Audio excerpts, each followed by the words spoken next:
Boa noite, pessoal. Meu nome é Ana Maria Lopes Corrêa, eu sou agilista aqui na Prime Control e hoje nós vamos falar um pouco, sobre transformação ágil orientada para resultados.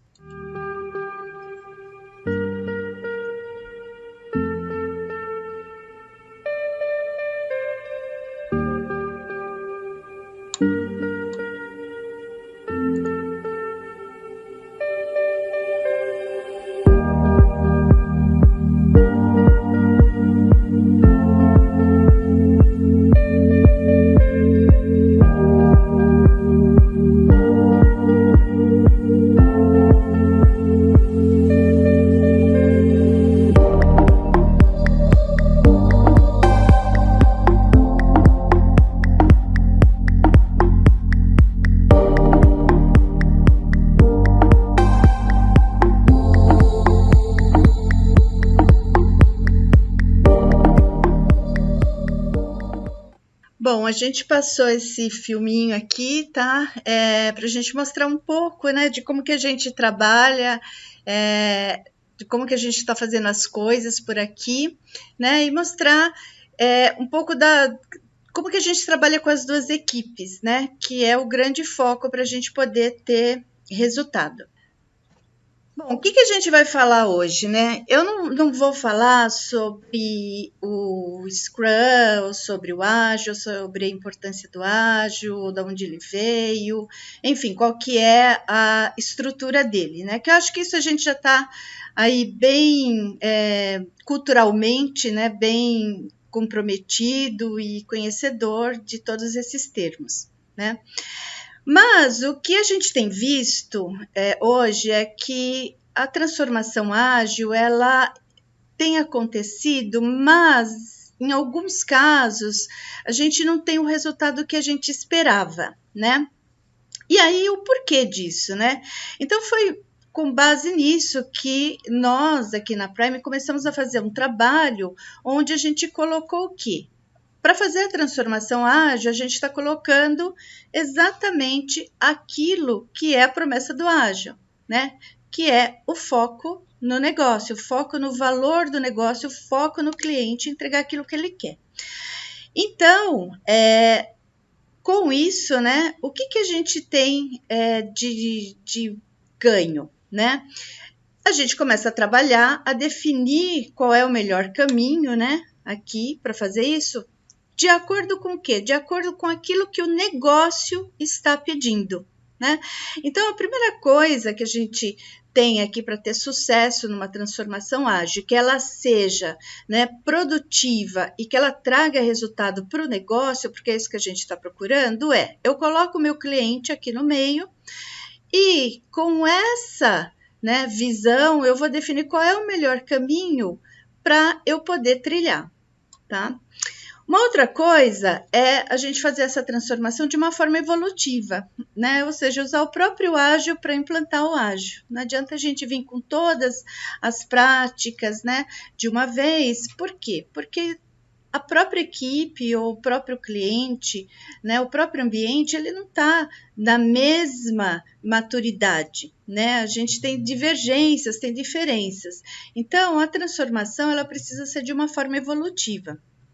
E a terceira, o terceiro pilar aqui, na verdade, é usar os próprios pilares do Scrum, Então, durante todo o tempo, está usando a transparência do que está acontecendo, onde nós estamos, o que nós acertamos e o que nós erramos, porque há erros, Então, a gente tem que estar focado bastante nisso, está constantemente fazendo adaptação e a inspeção, Então, a gente usa esses três pilares para a gente poder estar avaliando como é que está o nosso processo de transformação. Então, com base nisso, a gente definiu aqui um ciclo, de transformação ágil, onde eu faço o quê? Primeiro a gente organiza os squads, de acordo com a linha de valor, com as linhas de valor. Depois eu entro num ciclo aqui de definição de estratégia e ciclos de entrega. E este ciclo também me liga com outro ciclo evolutivo, que é: eu extraio daqui os indicadores de resultado e evolução ágil, e esse indicador de resultado e evolução ágil é o que vai me dar a direção de quais são as práticas que eu devo estar implantando, né, que eu devo estar disseminando em cada time. Tá? Então, a gente tem aqui 2 ciclos, né, que a gente utiliza, mas eles são muito simples, né? Então, vou passear aqui por eles para a gente construir, eu falo assim, que a gente constrói esse conhecimento, tá bom? Bom, a primeira coisa qual é a organização que eu devo fazer para os meus squads, seguindo o quê? A premissa eu tenho que seguir a linha de valor, tá? Então, cada cliente, cada local, na verdade, ele tem a sua formação, ele tem o seu negócio, e o seu negócio aqui direciona quais são as linhas de valor que eu devo ter os meus times formados, né? Então, eu deixo de ter times que são, né, agrupados em volta desses temas, para a gente poder ter times que são agrupados em volta do quê? Das soluções que estruturam, que são a estrutura, que são a base das linhas de valor do negócio, né? Então, isso que é o mais importante aqui para a gente começar o quê? A gente começar a ter o engajamento do time de tecnologia, ele começa a entender o negócio e ele começa a fazer parte daquela linha de valor, ele precisa se inserir, se sentir como parte do todo daquela linha, né? Então, qual é a melhor forma de estruturar? Linhas de valor. Quais linhas de valor? Isso depende da organização e do tipo de negócio. E uma outra forma, item bastante importante da gente fazer aqui é qual é o grau de conhecimento de cada time em relação às práticas ágeis. Por quê? Existe ainda mais hoje que a gente tem bastante disseminação, então tem bastante pessoas que já estão trabalhando, né, já tem a maturidade de estar trabalhando com ágil, tem outras que só ouviram falar, tem outras que são até certificados. Então, o que a gente precisa fazer? Qual é o grau de conhecimento daquele time em relação a práticas, né? Porque isso vai me dar um direcionador de como que eu vou trabalhar, como que eu vou evoluir as práticas dentro daquele squad. E eles não são iguais, né? Então, cada time vai ter dentro do seu próprio time já uma diversidade em relação ao conhecimento. Então, a gente aproveita isso para a gente poder iniciar já alinhando todo mundo, pelo menos no nível inicial, no básico, né, para a gente começar a rodar. Então, com essa organização, o que a gente faz? A gente vem aqui para o nosso primeiro ciclo, que é a gente entender a estratégia, e o produto final disso aqui é o nosso roadmap, que vai para as nossas esteiras de desenvolvimento, tá? Então, eu tenho 4 passos aqui que são cruciais, né? Eu vou entender qual é a necessidade daquela linha de negócio. Nós vamos, em conjunto, né, tanto a área de tecnologia como todas as pessoas envolvidas da área de negócio, definir qual é a melhor solução para a gente começar a trabalhar, né, rodar o modelo. Essa solução, como que a gente vai estar entregando, então, que é o nosso roadmap.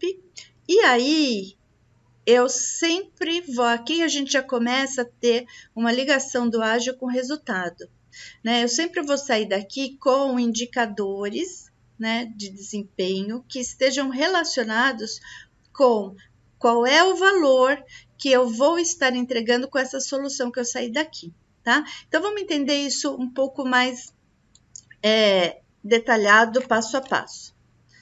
Então, a primeira coisa aqui nessa parte, que é o entender o que eu chamo, né, de Voice of Squad. No Lean a gente tem a voz do cliente, né? E aqui eu chamo de voz do Squad. Por quê? A gente precisa entender o que aquela linha de negócio está precisando naquele momento, né? Então, de todos os negócios que aquela linha sustenta, qual é o que está mais crítico ou mais necessitado ou com mais inovação, enfim, qual é a necessidade daquela linha de negócio? O que a gente vai começar a trabalhar? Então, isso a gente faz uma imersão, a gente precisa conhecer, né, um pouco, sim, do negócio, entender, né, essa necessidade. A gente faz isso normalmente com o PO e o PO junto. E aí a gente define como que a gente vai começar a rodar as práticas com o primeiro foco. E aí eu quero chamar atenção aqui para uma coisa, tá? O foco, ele pode tanto ser desenvolvimento de um novo produto, como ele pode ser a melhoria de um existente, porque a gente vê bastante no mercado, né? Então, como que a gente vai fazer o MVP, um produto novo, o que vai trazer de inovação? Só que na prática, o que eu tenho visto eu tenho muito negócio que já tem um produto e que aquele produto ele já não está atendendo a necessidade de negócio, porque o negócio evoluiu. Então, como é que eu vou evoluir aquela solução para atender a evolução do negócio? Então, eu vou fazer melhorias nele, eu não preciso começar do zero.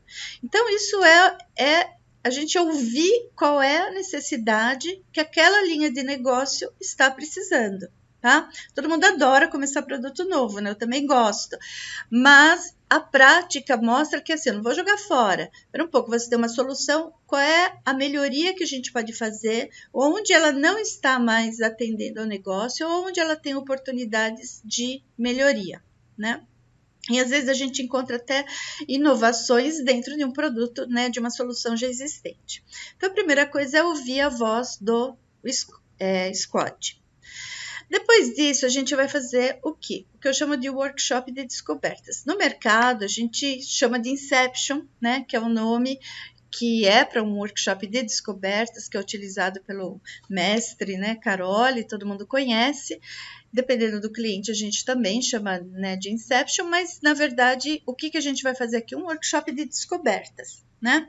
Que é o quê? Eu vou trazer a mesma equipe, né, colocar todos juntos, a equipe de negócio, a equipe de tecnologia e outras linhas, né, que estejam envolvidas também com aquela linha de negócio. Então, eu posso ter, por exemplo, eu quero trazer o pessoal de marketing para para essa minha solução que eu vou estar melhorando ou vou estar criando uma nova. Eu posso estar trazendo essa pessoa, né, esse representante, para a gente já poder estar avaliando quais são as, né, melhorias ou inovações que eu posso fazer no produto, tendo o ponto de vista desse profissional. A mesma coisa a parte de finanças, etc. Então, quanto mais for multidisciplinar essa equipe, né, que vai participar do workshop de descoberta, melhor. Ele é um trabalho colaborativo, a gente trabalha bastante o lúdico, né, para poder realmente sair um pouco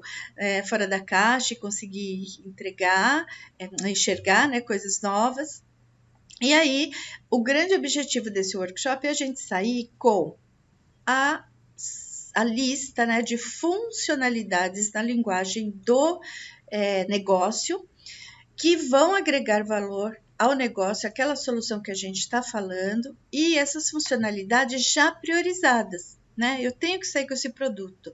Uma funcionalidade, ela precisa ser priorizada em relação à relevância para o negócio, qual é o impacto que ela tem, né?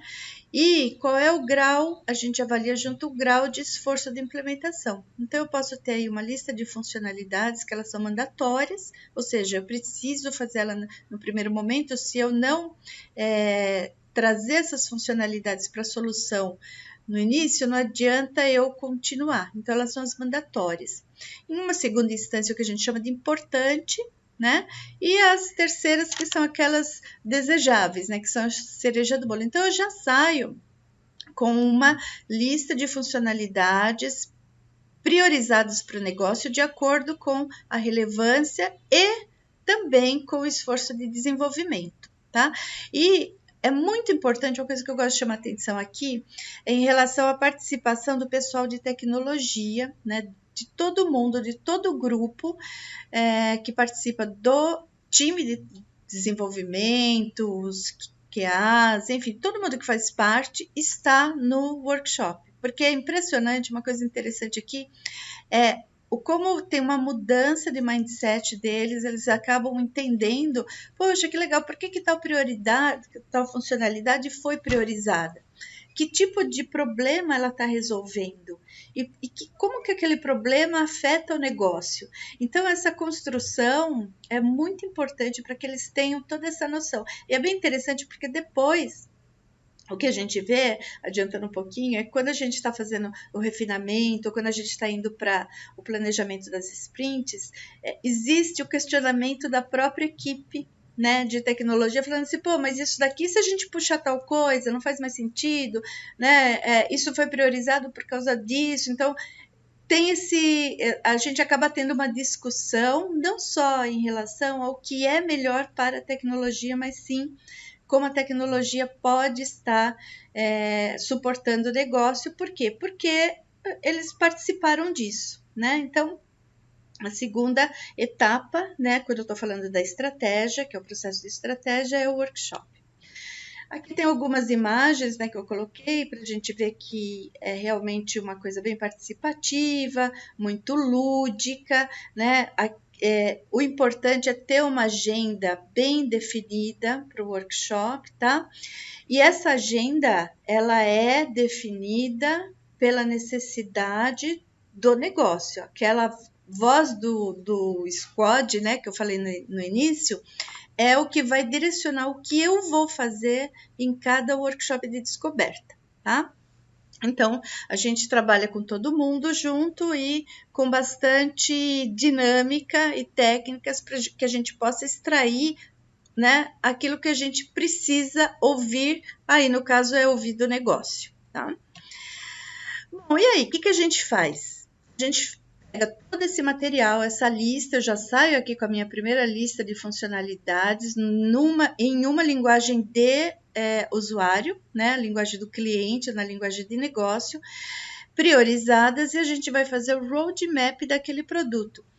Só vou voltar um pouco. Eu falei, eu tenho um produto novo e tenho um produto ou uma solução que ela já existe e que ela precisa de melhoria. Eu também vou ter esse roadmap dessas melhorias, né? Porque ela sai exatamente como de um produto novo. Eu saio com uma série de funcionalidades priorizadas em relação ao negócio, ao impacto para o negócio, ao esforço e ao que é mandatório, importante e desejável.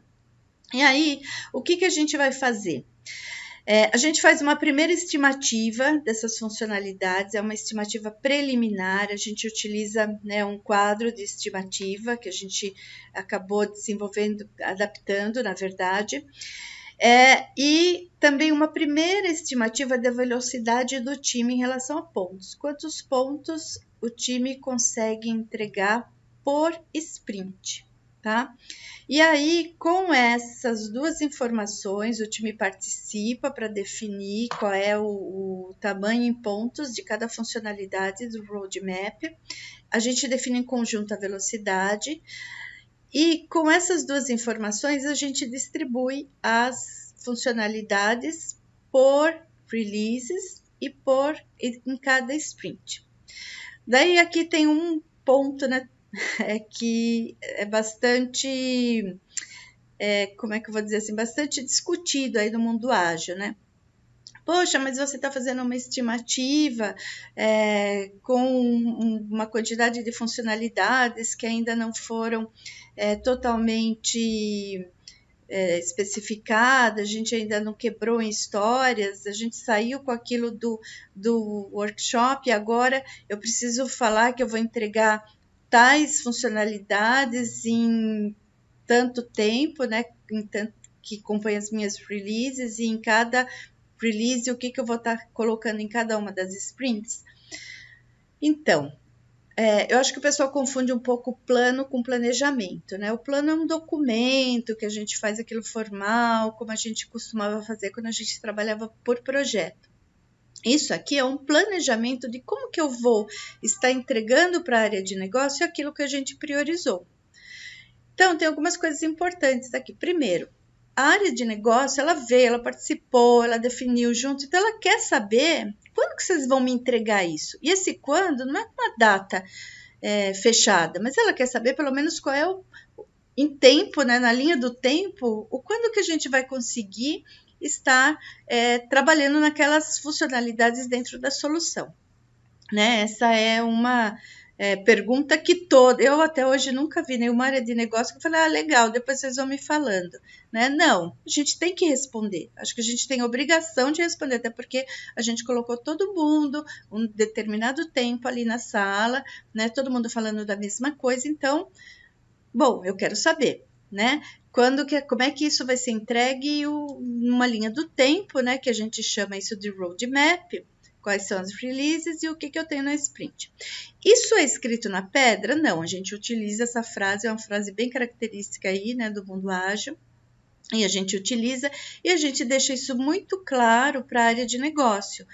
E que a gente vai estar, né, ao longo do nosso roadmap, do nosso roteiro, a gente vai estar sempre voltando e fazendo os ajustes necessários, as calibragens necessárias para que a gente possa, em conjunto com eles, ver se estamos na direção certa, se precisa puxar alguma coisa, se eu vou colocar alguma coisa mais para frente, enfim. Isso não pode ser um plano fixo, não. Isso ele é dinâmico, né? Eu costumo dizer que o roadmap tem vida, né? Então, essa aqui é a primeira vida dele. Quando a gente volta para a área de negócio e fala disso, a gente sempre lembra do cone da incerteza, né? Que quanto mais próximo do final de uma entrega, mais certeza, mais conhecimento eu tenho daquilo que eu estou entregando, né? E quanto mais próximo do início, maior é a minha incerteza. Então, eu posso sim e tenho uma variabilidade em relação a esforço, em relação a prazo, em relação a custo, em relação a requisitos, então, que são as nossas funcionalidades. Eu posso estar trazendo uma funcionalidade para uma primeira release, que a gente, ao começar a trabalhar, veja que ela realmente é muito, né, grande, vai exigir um esforço muito maior. Então, a gente volta para a área de negócio para a gente, em conjunto, do mesmo jeito que a gente começou lá atrás, a gente no meio, né, definir qual é a melhor maneira da gente dividir aquilo e da gente colocar aquilo no nosso roteiro, né, que é o nosso roadmap. Uma coisa interessante aqui isso acontece, né? Quando eu estou aqui no começo, ela tem um nível de incerteza, e quando eu começo a andar, eu vou precisar fazer uma calibragem, um ajuste. Quando eu estou falando de uma equipe que é nova, né? Que não se conhece, que começou agora e que eu estou fazendo um produto novo, essa incerteza é muito maior. Né? Então, é muito importante que ao longo aqui do desenvolvimento a gente tenha como uma prática a calibragem, né? A calibragem das minhas estimativas de cada história, de funcionalidade, a velocidade do time. Por quê? Porque quando a gente volta, se precisa fazer algum ajuste, quando a gente volta, a gente tem o como mostrar e o como discutir em cima disso, tá? E o mais importante, o próprio time definiu isso, e o próprio time vai estar junto, né, fazendo todos os apontamentos necessários para a gente poder calibrar. Então, a gente sempre começa as planning com planejamento da sprint, né, mostrando qual foi a velocidade da sprint anterior, a evolução da nossa velocidade, como é que nós estamos hoje, se é possível ou não fazer algum tipo de melhoria em relação a isso, né? Então, o cone da incerteza é muito importante, porque nesse primeiro momento a gente sai com um roadmap com um nível muito macro, né, de especificação. Na verdade, são os desejos, né? E aí, até agora, acho que não tem nada de diferente, né? A gente sempre acaba tendo esse mesmo caminho. Agora, uma coisa que a gente implementou aqui, e que é isso que está dando a liga entre o resultado de negócio, para cada release eu tenho que ter os meus objetivos e os meus resultados chaves. Quem? A área de negócio, né? Por quê? A gente está ouvindo o negócio, a gente está ouvindo as necessidades, a gente está trazendo aqui quais são as melhorias para aquela solução. Então, o que é o objetivo da release? Peraí, só um minutinho, será que deu um probleminha aqui? Acho que você voltou. Tá, é que a internet caiu, acho que voltou, né? Tá, então vamos lá. Então, essas perguntas quem responde é a área de negócio, né? Então, o que eles acreditam que eles vão obter com aquela release? Então, nisso é o objetivo de tudo aquilo que a gente está desenvolvendo naquele espaço de tempo, né? Se a release tem 3 meses, então, quais são os objetivos que eu espero nesses 3 meses?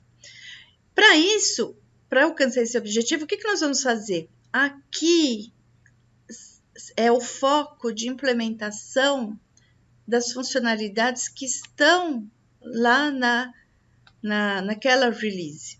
Então, eu começo a fazer um link de... Eu estou falando que eu vou te entregar esse pacote de funcionalidades. Este pacote aqui vai atuar em tais melhorias. E essas melhorias, elas estão linkadas a esse objetivo que você está me falando. Você negócio, né? E aí, como é que a gente vai medir essas melhorias em relação ao negócio? Né? Então, quais são os indicadores que vão me mostrar se eu estou nesse caminho e que resultado que eu espero? Então, se eu estou implementando aqui um app novo, né? E esse app é para, sei lá, captar cliente, então qual é o resultado que eu, né, espero ter em percentual do aumento de clientes para o objetivo daquela primeira versão do app que eu estou colocando no ar. E quais são as melhorias das funcionalidades que estão ali. Então, quem responde isso aqui é a área de negócio, é aquela equipe, né, multidisciplinar do outro lado, que a gente leva isso, essa prática, e a gente consegue extrair, então, quais são, né, os meus objetivos e resultados chaves para aquela release. Tá? Então, por quê? Porque se eu estou gastando dinheiro, tempo e energia para estar implementando, né, aquelas melhorias, então eu tenho que responder, o negócio tem que me responder, né? Então, aqui a gente já começa a olhar para resultado. Bom, eu fiz aqui, né, o meu primeiro ciclo, né? Ouvi a voz do squad, fiz aqui o meu workshop, a gente definiu o roadmap, definiu os resultados que eu quero com aquela release, eu vou começar o meu ciclo de entrega, né? Minha esteira de desenvolvimento. Aí, a gente normalmente utiliza o framework do Scrum, que eu acho que ele está bem sedimentado, está bem maduro, né? E tem funcionado bem, né? Então, a gente até aqui não tem nenhuma novidade. A novidade é algumas implementações que a gente agregou aqui no que já existe e que tem dado resultado. Então, vamos lá. Uma das coisas que a gente chama aqui, né? É o Kanban do PO. O que é o Kanban do PO, né? Então, para cada sprint, ele precisa ter as funcionalidades, né, quebradas em histórias, né, ou o que a gente chama de unidade estrutural funcional, menor nível de funcionalidade da funcionalidade, em histórias de usuário e em cenários, né? Ele precisa, no mínimo, entregar isso aí para a equipe de delivery, né? Para o time de desenvolvimento, né? E aí, o que a gente faz? Então, a gente tem o nosso famoso critério de pronto, né? O pronto, os itens, o que cada item precisa ter para a gente poder colocar na esteira de desenvolvimento, para o time de desenvolvimento conseguir não só fazer estimativa de tarefas, como eles conseguirem desenvolver aquele produto, né? Aquele itemzinho. Então, do mesmo jeito que a gente tem o Kanban, né? Para sprint, para o delivery, com todos os nossos processos, né, de desenvolvimento até ser finalizado, a gente também tem o Kanbanzinho aqui do PO. Então, a gente tem os dois, né? Onde a gente coloca aqui em cima são o que foi definido como critério de pronto. Então, vamos lá. Eu tenho aqui os itens daquela sprint, né? Que são as funcionalidades. Cada funcionalidade, ela tem lá suas histórias, né? Para essa história estar pronta para entrar na esteira do desenvolvimento, eu preciso que ela aqui alguns critérios definidos por um PO e por um time de desenvolvimento juntos, né?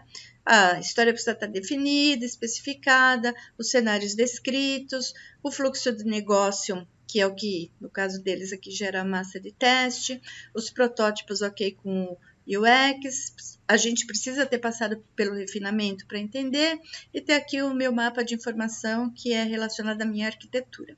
Ok, então, o PO, ele sempre tem que estar com no mínimo 2 sprints na frente trabalhando nisso aqui, né? E a gente vai também acompanhando como que ele está trabalhando. Então, quando está tudo verdinho, é que todas esses critérios para aquela história já foram, né, realizados, e aí ela vem para cá. Ok, ela pode realmente entrar numa esteira de desenvolvimento. Ela pode fazer parte daquela sprint.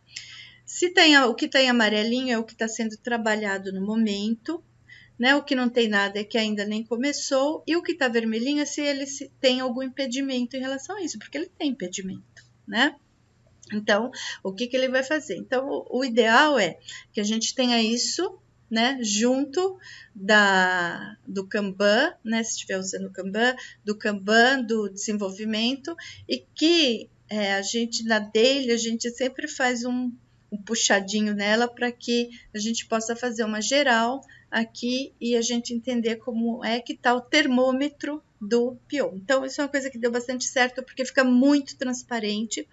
E o legal é, ok, a gente está com bastante amarelinho aqui na definição do cenário, o que a equipe também pode se mobilizar para ajudar, né? Porque a gente está vendo onde que está a dificuldade, onde que parou, tá bom? Então, isso é uma coisa que ajudou bastante.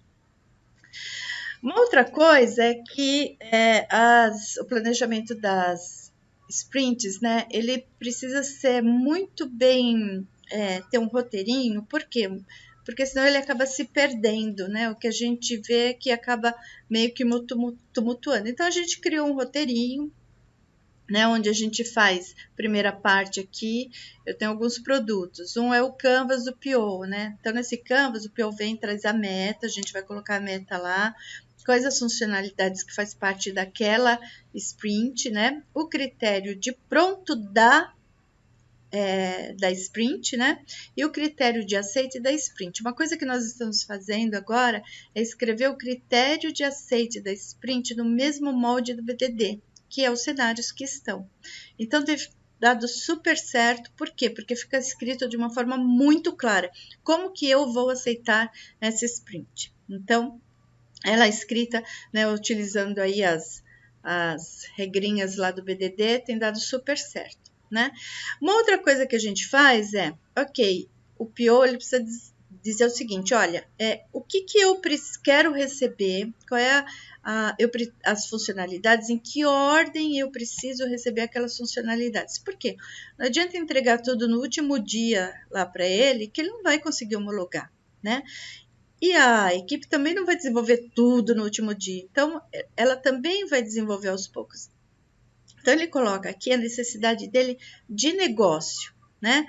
E as datas dentro da sprint que ele deseja, que para ele seria muito bom. E com essas duas informações, que são esses dois pontos aqui, a equipe vai fazer a segunda parte, que é a estimativa das tarefas, né? E a quantidade de horas e de prazo que precisa, e se ele vai conseguir atender ou não essas datas, né? Mas o legal nisso é que, como ela tem um norte, né? A equipe tem aquele norte que é a ordem de entrega das funcionalidades, ela procura se auto-organizar para entregar naquela ordem, né? Quando é possível, geralmente é. E aí a gente chama isso de plano de ataque. Então, esse plano de ataque é um produtinho aqui que é de manutenção, né, da própria equipe. Eles que fazem, eles colocam lá os desenvolvimentos, as datas, e eles vão preenchendo lá, colocam, olha, a funcionalidade 1, 2, terceiro dia que ela tem que estar já, ok, na esteira lá de homologação do PO, né? Então, isso é um roteirinho que a gente implementou, e assim, tipo, na terceira, quarta planejamento, ele já não precisa mais disso aqui, já faz parte da cultura, né? Lembrando só uma parte aqui, cultura é como a gente faz as coisas por aqui, né? Isso é uma definição aí de um autor que eu gosto bastante, chamado Richard Barrett. Então, quando a gente já começa a fazer as coisas por aqui de uma forma, né, que a gente já tem o caminho das pedras, aquilo já virou cultura. E aí, a review, né, que a gente faz, e isso não vou entrar no mérito, né? Cada lugar faz de um jeito. O que eu quero dizer com isso? Eu tenho o PO que apresenta lá no último dia para a área de negócio e tenho a review que a equipe apresenta para o PO, né? Então, isso, a forma, o formato, né? Isso vai depender muito de como que a empresa está atuando nisso, né? Quando eu tenho um PO muito próximo da equipe, então normalmente a gente faz uma preview onde a gente traz quem? O pessoal de negócio para estar ali recebendo, né, o que foi entregue naquela equipe. Agora, a retrospectiva, eu assim tenho visto que tem se mostrado um evento muito, mas muito importante. Por quê? Principalmente quando eu tenho sprints curtas, né, de 15 dias, né, de 2 semanas. Por quê? Porque é o momento onde a equipe, com o olhar dela e nas palavras dela, ela vai trazer aquilo que foi ótimo, que foi bom, e aquilo que não deu certo, né? Mas não adianta só falar, eu brinco, falo, não pode ser vale de lágrimas, né? Então, ok, vamos fazer o nosso vale de lágrimas, mas agora, o que a gente vai fazer para a gente resolver isso? Então, eu tenho que sair, ponto, é um produto da retrospectiva com plano de ação. E o que eu falo, né, para eles? Olha, a gente tem toda ação, ela vai ter um resultado, né? Qual é o prazo e quem é o guardião daquela ação. Mas essa ação, ela está servindo para quê? Por que eu vou gastar o meu tempo durante uma sprint? Às vezes é em outras sprints, tá? A gente faz ação para... isso aqui o resultado é só na próxima sprint, depende bem do tamanho. Mas, enfim, para que eu estou fazendo isso aqui? Porque eu quero alcançar uma meta, né? Que é uma meta que a gente chama de meta crucialmente importante. Ou então, como eles brincam, né? Meta cruelmente importante. Então, toda ação, toda retro, a gente tem que sair com um plano de ação e toda ação que eu faço, ela tem que estar relacionada a uma MCI. Tá? Então, isso é uma coisa que também deu muito certo. Por quê? Porque as ações não ficam soltas e a gente consegue medir esses resultados em relação àquela meta, né? Se ela trouxe mesmo aquele resultado que a gente queria, que era para resolver um problema ou melhorar uma coisa que a gente já estava fazendo bem, mas que a gente acha que precisa de melhoria. Muito bem. Então, passei, né? A gente faz a fase da estratégia, né? Depois eu vou para a minha esteira aí de delivery, onde a gente vai trabalhando no framework Scrum. Ela volta sempre, porque quando eu acabo uma release, eu tenho que voltar na área de negócio, vamos sentar, a próxima release realmente é isso, por quê? Eu tenho uma release de 3 meses. Gente, em 3 meses muita coisa acontece, o mundo muda muito rápido em 3 meses. Então, pode ser que aquelas funcionalidades que lá atrás a gente definiu que deveriam estar na Release 2 não seja tão importante no momento e que surgiram outras coisas que vão agregar mais valor ao negócio, né? Ou problemas que eu preciso resolver, né? Então, a gente tem que voltar e fazer aquele ciclo novamente, né? Ele vai ser maior ou menor, depende, né, da solução como um todo. Muito bem. E aí, onde é que está o resultado, né? Você começou lá falando que tem que estar fazendo uma transformação ágil relacionada ao valor agregado ao negócio e tem que trazer resultado, que muita transformação ágil acaba, né, tendo alguns acidentes pelo meio do caminho, porque, né, a gente não sabe muito bem por que está fazendo. Onde fica o resultado nisso? Então, esse que é o grande diferencial que eu acho que é o que a gente tem implementado e tem agregado valor à transformação ágil. Aí a gente tem um indicador, né? Esse indicador é um indicador que vai me mostrar o desenvolvimento, a performance da equipe, né? Em relação ao negócio, e aqui embaixo como é que eu estou na minha evolução das minhas práticas ágil, tá? Então aqui assim, olha, se eu venho para o eixo Y, o que eu tenho aqui? Um alto desempenho é quando eu entreguei a meta da sprint e pelo menos 95% dos itens que estavam lá. Ou seja, aquilo que eu não entreguei, ele não... desculpa, é o de baixo. Aqui eu entreguei, tá tão pequenininho que eu não estou enxergando direito. Aqui. Vamos lá. Aqui eu entreguei a meta da sprint e 100% dos itens que estavam lá. Porque às vezes eu tenho um item que está fazendo parte da sprint, que ele não está relacionado diretamente com a meta, né? Então, eu consigo entregar a meta, mas um determinado item, às vezes ele pode até fazer parte de uma sprint seguinte. Mas se eu entreguei tudo além da meta, ok, alta performance. Não, eu entreguei a meta, mas eu entreguei só no mínimo, né, 95% dos itens que estavam lá. Então, eu tenho uma boa performance. Bom, eu não entreguei a meta e entreguei pelo menos 85%. Bom, minha performance é baixa. E aqui ela é ineficiente, ou seja, eu não entreguei a meta e entreguei menos que 85% dos itens que estavam naquela sprint. E aqui em relação às práticas, né, do ágil que a gente está implementando de acordo com a maturidade do time, né, se ele é inicial, ou seja, eu tenho práticas que são raramente, né, esporadicamente utilizadas, praticadas. Aqui eu tenho práticas, pelo menos 60% das minhas práticas, elas estão sendo utilizadas, né, frequentemente. Aqui, mais de 60% estão sendo utilizadas frequentemente. Eu já tenho algumas que já estão sempre, né? Que estão otimizadas.